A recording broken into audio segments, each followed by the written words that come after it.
All right, we are still waiting to hear from Mark Zuckerberg, one of the world's richest men, owns Facebook, largely owns Facebook, owns the majority of the stock. And he is supposed to address the troops there via statement. I'm sure it won't be tweeted out, maybe announced on Facebook itself, and maybe a video statement on this whole kerfuffle, of course, on this compromised data from some 50 million users taken by the Trump campaign. But in case you think that that might have moved the election or tipped it in the favor of Donald Trump, my next guest, not necessarily a friend of Donald Trump, in fact, worked hard some years back to elect Hillary Clinton president, not in the latest go-round, but worked actively with the Clintons, period, in their past campaigns, saying that it really would not have made a difference. Quoting from his book, it's a very good book, Microtrends Squared, following up on Microtrends, his original book about 10 years ago. As I've written, I'm quoting from Mark Penn, don't expect the $100,000 in ads, for example, from Russian accounts tip the election. That's a pittance compared to the $2.4 billion spent in the 2016 presidential campaigns, most of which would have gone into a limited number of swing states. The internet does allow an added degree of personal targeting that should be better than targeting the right TV show. For instance, President Obama and his team did an incredible job at targeting, energizing the black community. As a result, African-American voters outperformed white voters in turnout. But the gist of what Mr. Penn was saying is don't hang this election on that, which, of course, flies in the face of stuff that Hillary Clinton has been saying pretty much ever since. With us right now, Mark Penn, Microtrends Squared, the new small forces driving today's big disruptions. Mark, good to have you. Thank you. So you're hearing this back and forth. I think you tailored these Facebook developments toward the sales of your book, and I think that's brilliant. But what do you think of this? I mean, the backdrop is amazing here. Well, look, I think Facebook does have some issues. It's got to control its accounts. It's got to control its data better. But, you know, to keep trying to relitigate the 2016 presidential election, when clearly, as I think I trace in the book, a lot of old economy voters from Indiana to Pennsylvania lost a lot of jobs, were angry and upset, and Donald Trump, like it or not, had a message that resonated with them. That was just clear. Yeah, you know, you also refer in the book to couch potato voters. What did you mean by that?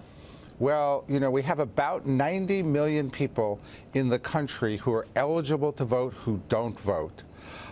And part of what's happened here is politics has become more about getting a little slice off of the couch than about getting everybody to participate and go for swing voters.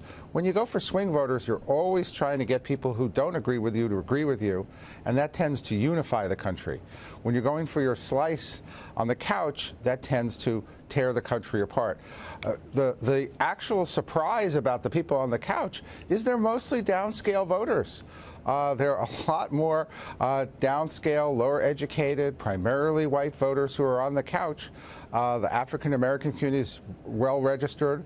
There are a lot of Latinos also on the couch, but there's 50 or 60 million downscale voters outside of the political system who have not been brought into it. You were mentioning as well the popular vote phenomena. Of course, Hillary Clinton won that by 3 million votes. You still said that Donald Trump got more popular votes than any Republican prior to him, on that Hillary Clinton, even with that gap, got fewer than did Barack Obama. What's really going on here? What is the appetite what is the trend that you find most either alarming or noteworthy? Well, look, the trends here, if I look at politics, I think you have closet conservatives, you have militant dreamers. What you really have in politics today are opposing forces. I think a lot of the last election was about Silicon Valley versus old economy voters. Silicon Valley has been doing awfully well in the last 10 or 15 years, and the Rust Belt's been doing mighty poorly in the last 10 or 15 years. And older, more rural Rust Belt voters said, we had enough. And I think we better listen to them and figure out how we balance out the benefits of the economy between these two very competing forces.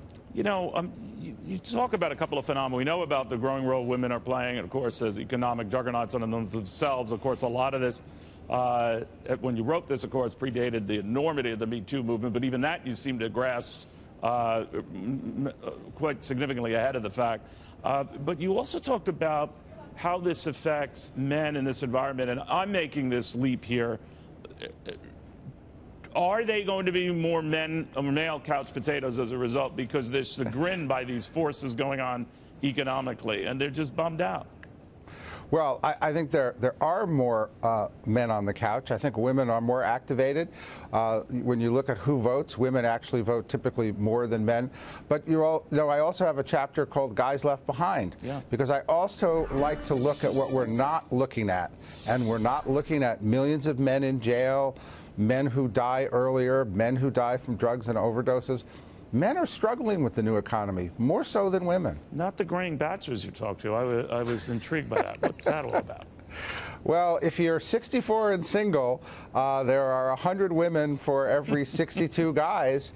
And with internet dating, you're living the life of Fonz, only not in the age bracket that you expected to. All right, well, look at that in a different interview here. I do want to get a sense, though, about what's happening with younger voters. I think they're a phenomenon in my little nerdy world, Mark, economically. I don't think they're as predisposed, you kind of touch on this, to do the things that, let's say, my generation did. Less inclined to buy homes because they remember maybe what their parents went through. And the number of never marrieds, you point out, rising. Maybe they're seeing this and looking at it and say, well, it didn't go well for my parents or relatives. I don't want this for me. What's the political fallout?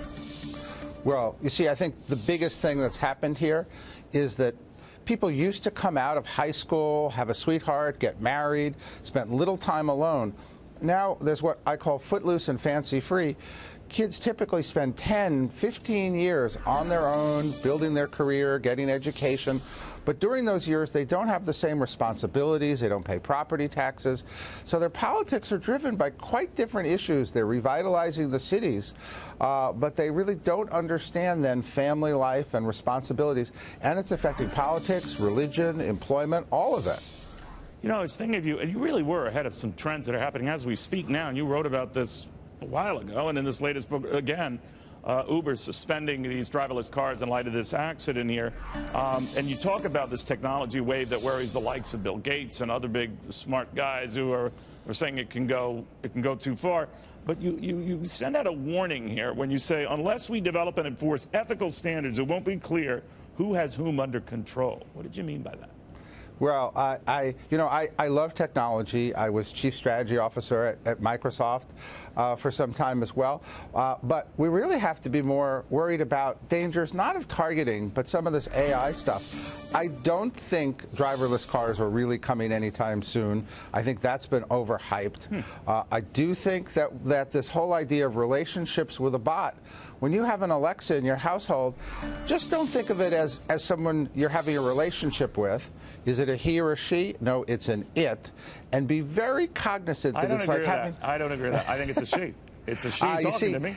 You see, if you ask Alexa, Alexa says very slyly, I'm in female character, to avoid actually answering the question and to try to make it seem like she's, well, just think of it that you've got a door-to-door salesman in your closet ready to come out at any moment, and that's more really what you actually have. And I don't think we've got enough disclosure. Real quickly, I'd be remiss if I didn't mention where your party is going, the Democratic Party right now. You latched onto the Connor Lamb victory and the win in Pennsylvania as a sign that maybe it wants to be drawn more centrist than hard left. You still stand by that? Well, I think there was also a development last night in the Lipinski race. I think that Connor Lamb won essentially as a new Democrat, and I think also last night Lipinski beat off a very, very strong challenge from the entire left wing of the party. The left wing even managed to get the DCCC not even really endorsing the guy, and he still pulled out a victory. That says centrist Democrats are at the core of this party, whether the left likes it or not, and are likely the key to any victory ahead.